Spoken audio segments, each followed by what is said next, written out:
What's going on, everyone? It's Jack from WhatCulture.com, always in the doghouse, and you're watching the Fast Count.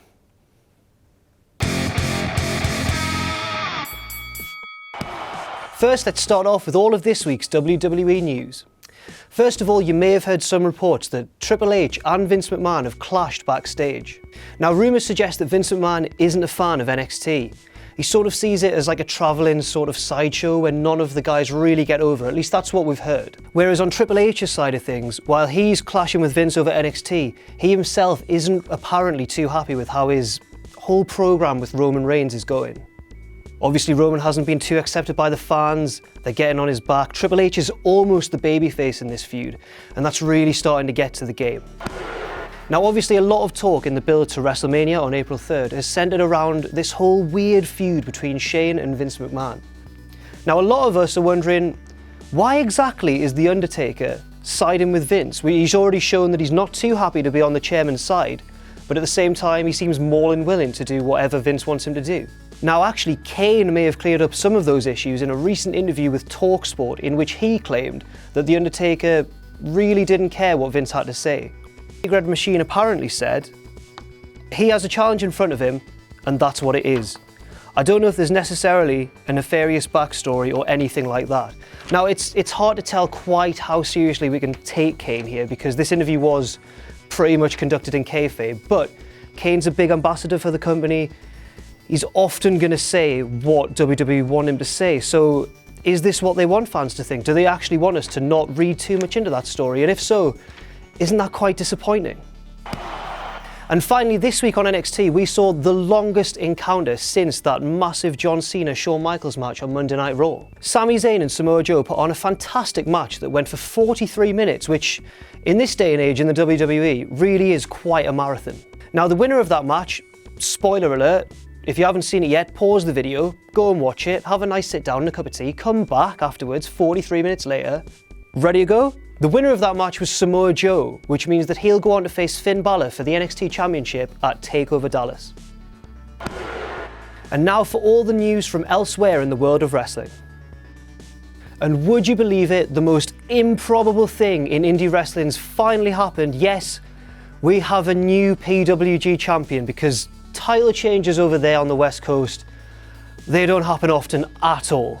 Last weekend at PWG's All-Star Weekend show, British technical wrestler Zack Sabre Jr. defeated Roderick Strong to take the championship.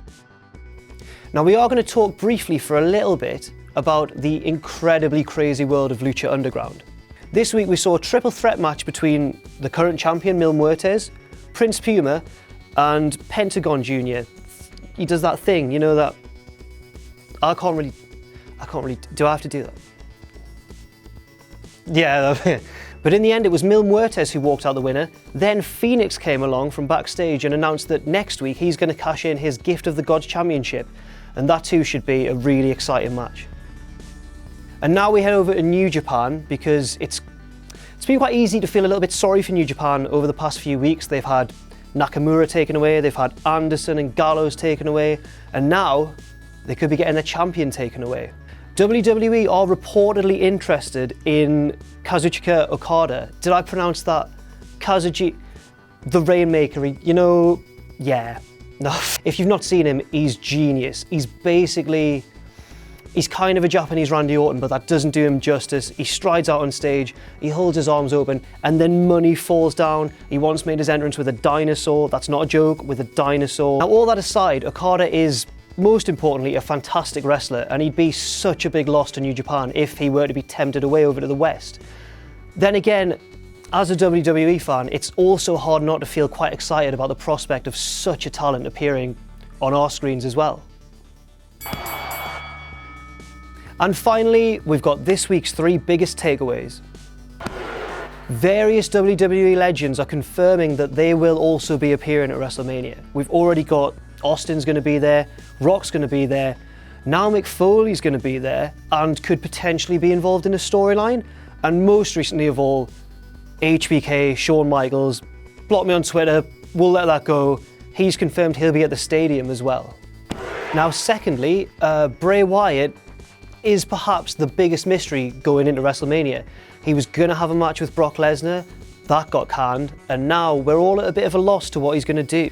But there could be some clues, because in a recent interview with the Philly Herald, Wyatt said, "You don't know what I'm going to do at WrestleMania. It's still an open-ended game for me." Now that's quite exciting. It could mean that he gets involved in a storyline. Could he get involved in Shane v Undertaker? Could he get involved in the main event? And finally, and this isn't so much a takeaway as a plea, WWE, please, please, please do something this weekend at Roadblock. Please do something to change the main event of WrestleMania. You've got the possibility of Dean Ambrose winning the title. It's probably not going to happen, but hear me out. If Dean wins, you could have him in the main event of Mania as the champion. You could have Triple H wanting his rematch. You could have Roman Reigns, who was already the #1 contender. And you could have Brock Lesnar, who was going to have a match with Ambrose. Now he's just really annoyed, and he's a terrifying man. He could easily force his way into that, and suddenly you've got a fatal four-way, and that'll be a much more exciting, much more unpredictable prospect. And on that slightly hopeful, slightly terrified note, that's all we've got time for this week on The Fast Count. I've been Jack from WhatCulture.com, and we'll see you soon.